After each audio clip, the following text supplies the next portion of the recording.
باز چی دارید خدا عزیز؟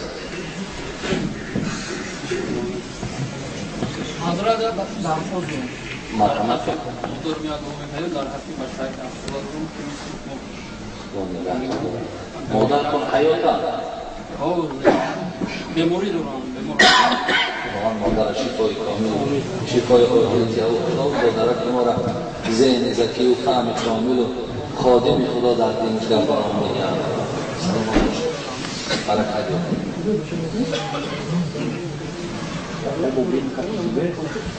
ساعت چند شد؟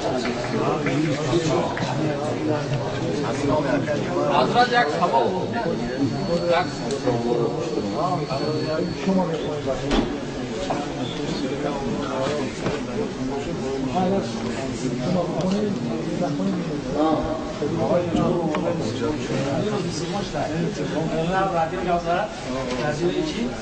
همین چه تلویزیونی اشاره اسلام در یه رو فقط همین روز اسلام اومده گفتن شرمنده و این کارو کردن جلوی چه بود همین روز گفتن که بهترین مسجد در چه زندگی اردن اسلام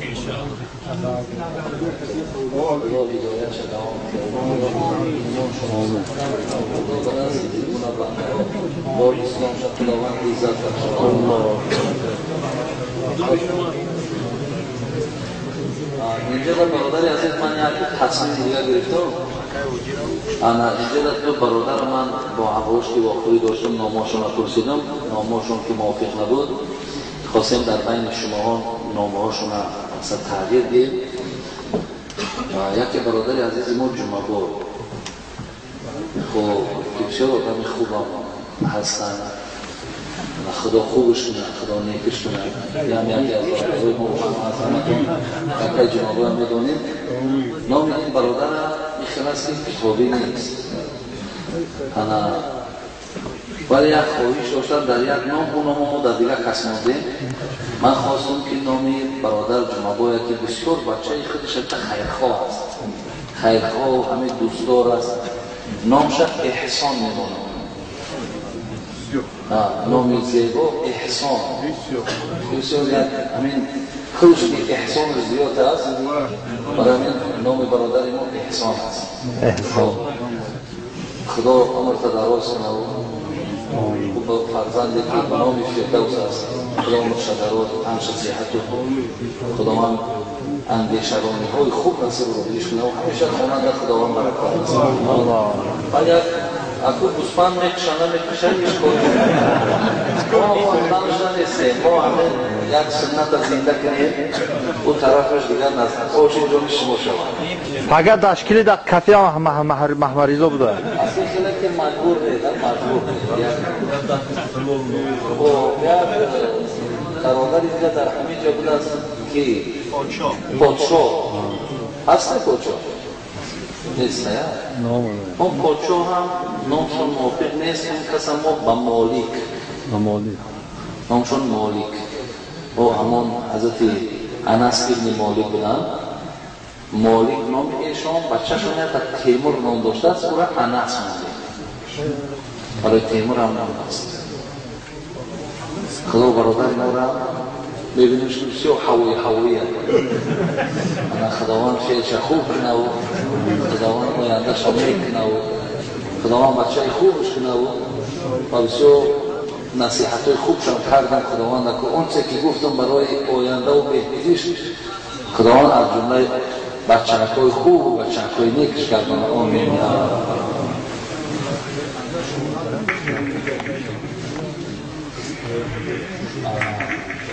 اینجا در چیز دیگر امروز من برادر عزیز و گرامی از جانب برادرها فهمیدم در مسئله همین گوشت هایی که در اینجا میشده است، مثلا بعضی هیله و نیرنگوی زیاد هم بده است،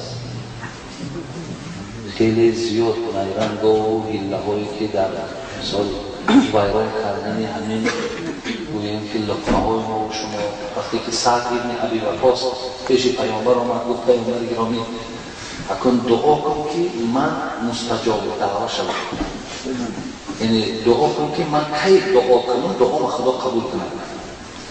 بعدا حضرت پیامبر چیش گفت سعد گفت حتی مطعمک گفتن خوراک حلال کن دعات قبول می شود. برای این بعضی چیزایی که من شنیدم اطلاع شرط نیست برای همه شما بیان کردن، شما با بیشتر نجاده میدانید. من بسیاری هله و نیرنگ و ایران من نمیدانم بسیار، ولی این قدر میدم که دادار عزیز که ولی تقوا کردن بسیار نیک است. اینجا من دیدم که یکان زلال خلال یکان مشکلاتی برای پیدا کردن گوشت حلال نبود است. حتی این بازار بگرم اونم جدا مگزین خلال نویساندگی هستند. این همه که دکان‌ها و پیدا کردن گوشت مقصد آسان است. برای این دادار عزیز شما از همیناش استفاده برید، از اوناش تقوا کنید. خب زیرا که آن چیزی که ما در کتاب خواندیم و در مثال فتواها دیدیم اون با گفت امروز برادرای ما تماما اینجا در هله و نیرنگ و فرید چون دیگر برای ویران کردن گویم همون لقمه ما و شما از اون مگزین های حلال دادار عزیز استفاده برید. خب تا که یکان ضرر در جسم و در وجود ما و شما نشود. خدا نگهدار. و همراه من در این سفر برادر عزیز دو تا برادر ما که عبدالسلام و عمر از مسکو آمدن خیلی اینا راهنمایی کردن. گفتم نه دیگر به هر حال تنها نمیشود، زیرا راهنمایی ما در مسکو برادرها در آنجا چون کار میکنن. و از تاجیکستان همراه ما دنبال احکام دین یک جای آمدن. امام خطیب مسجد 65 شهر نشانده که بسیار برادر خوبی ما هستن، برادر نیکی ما هستن. خب در حقیقشان واقعی که خداوند قدم‌های ایشان را هستن، بسیار خیرخواه هم هستن، بسیار در حق شما هم دعاهای نیک هم میکنن. خداوند ایشان هم در حفظ خانه‌اش نگهدار. الله اکبر. لبک و علیکم السلام. درست هم مهدی شما نمیشه. بعد هر که هم بچه که محمد اون خدای مهربان این فرزند شما را اولا همان غیرت و همان اخلاق حمیده‌ای که پیامبر گرامی رو خداوند نصیبش کرد تا ذهن شد زکی و همش کامل و خدا آینده حافظ قرآن و عمل کننده در قرآن شد.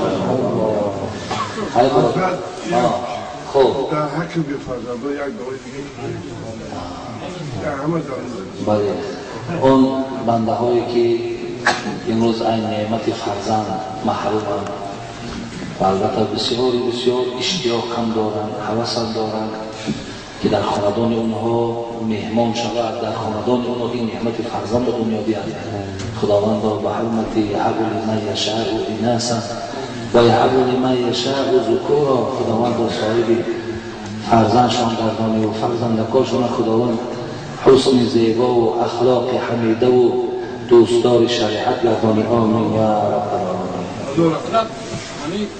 همین کنجا با یکون معنی داره. بعد یک سوال دیگه برای این بچه‌هایی که با نماز میخونن در تلفنشون صورت دخترای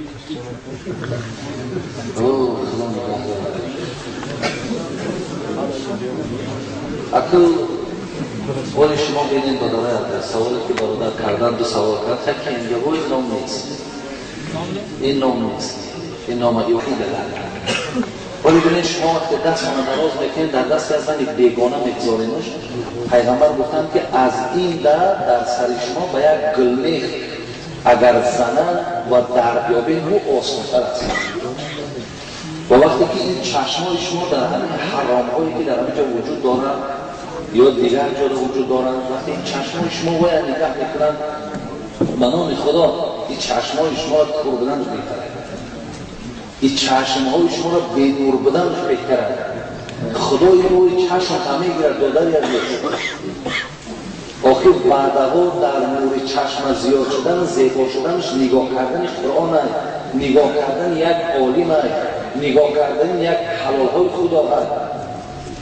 آخر چشم ها وقتی که همه نگاه میکنه و لذت ببرید به نام خدا شرمنده ترین بنده خدایی. بسیار بدبختی دادره از این چیز دور باشه نمیشه. اخیر نداره اونی کسی که را نگاه میکنه اخیر کلش کوتی میشه. میدونی؟ انمی اخیر وقتی میبرو کوتی میکنه. این چیزا ممکنه در بچه های میران همی سکریپتیز برو بکر دار این همه مایده خدا شما رو ببینید چی میشه؟ این آخرش همین داداری عزیز. بعد همیشه میرسید که همش بود خیلیش با پیدا شود با شرمنده میشه مخیر. مطمئن این کار را گوش کنید چیزا بسیار چیزای حرامی چیزایی هستن که ریسک کنه میبنده خداوند نور کنه میگیرد فیض کنه میگیرد آخه چی بدبختی ها به سر میاد